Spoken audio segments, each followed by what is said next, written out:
पाकिस्तान का कौमी पहाड़ कौन सा है?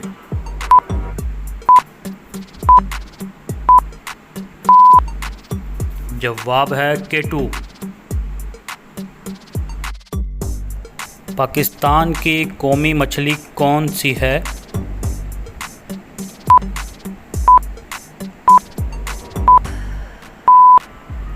जवाब है महाशर।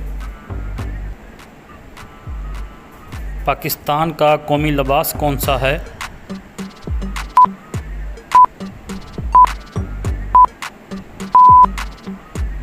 जवाब है शलवार कमीज़। पाकिस्तान की कौमी मस्जिद का नाम बताएं।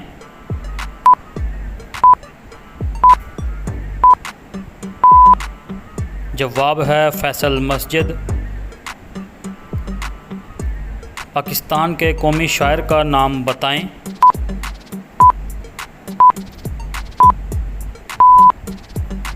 जवाब है इल्लामा इकबाल। दोस्तों, उम्मीद है कि आपको वीडियो अच्छी लगी होगी। अगर वीडियो अच्छी लगी हो तो लाइक और सब्सक्राइब ज़रूर करें। मिलते हैं नेक्स्ट वीडियो में, तब तक अपना ख्याल रखिएगा। अल्लाह हाफिज़।